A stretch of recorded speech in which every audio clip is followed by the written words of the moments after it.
I'm going to start by removing the wheel, 19mm socket, remove all of these little caps that hold on your hubcap, if you have steel wheels with hubcaps, that is.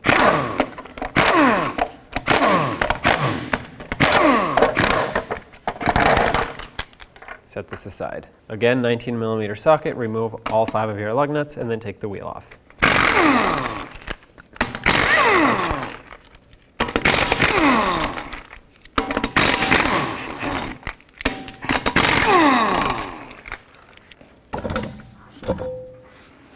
So to install this camber bolt, well, first of all, why would you want to do this? One, if for some reason you cannot get your alignment right at stock ride height with stock suspension, and you're out of alignment on the camber side and you just need this. Or you change the right height of your suspension and you need to adjust the camber accordingly to your preference. Either way, what you want to do is take an 18mm socket and take this bolt out completely.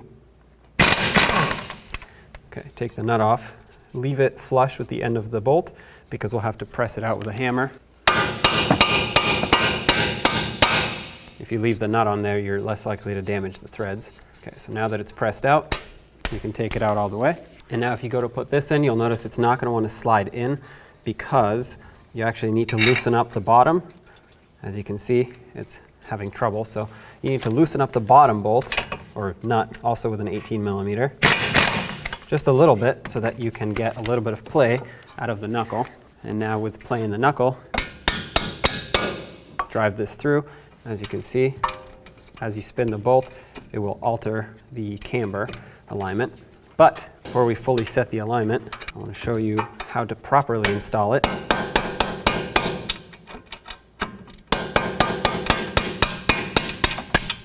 These bolts are a little bit tricky to get in and out sometimes. Basically, you have this washer here that has a little tab. The tab has to line up with the lobe. So let's say you want to add negative camber, you would want the lobe facing backwards so it pulls the knuckle back. And in that case, I put it about that way. And this tab is basically just meant to show you where the lobe is facing. Because the inner tab is mounted opposite of the outer, it'll just show you exactly where it's situated. So now that I have it set to maximum negative camber, because apparently that's what I want, go ahead and drive it through.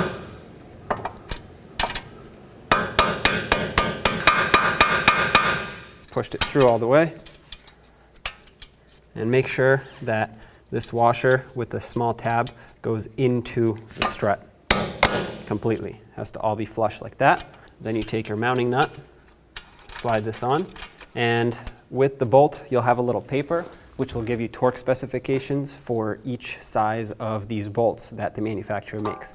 In my case, this is a 14mm head bolt, so I'm going to torque this to 100 foot-pounds as per the paper that is provided with it. I'm going to hold the bolt side with a 14mm wrench, and the nut is a 15mm socket.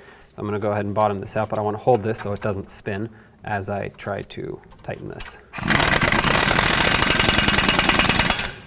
Okay, 100 foot-pounds.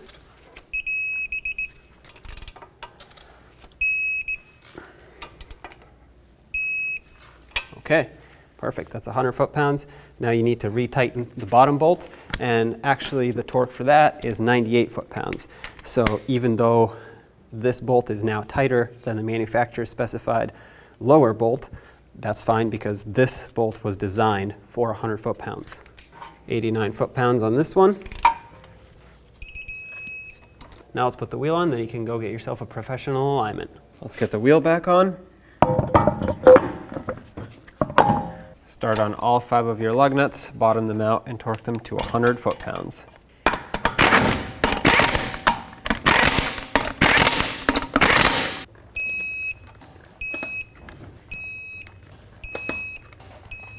And now if you have hubcaps, go ahead and put those back on and make sure that you line up this hole with the valve stem, otherwise the valve stem will get crushed. Line up all these little caps and thread them on by hand is what I recommend. Otherwise they might strip out and then your hubcap won't be attached properly and it can go flying off the car on the road, and that would not be good. There you go. Take it for a road test down to your local alignment shop.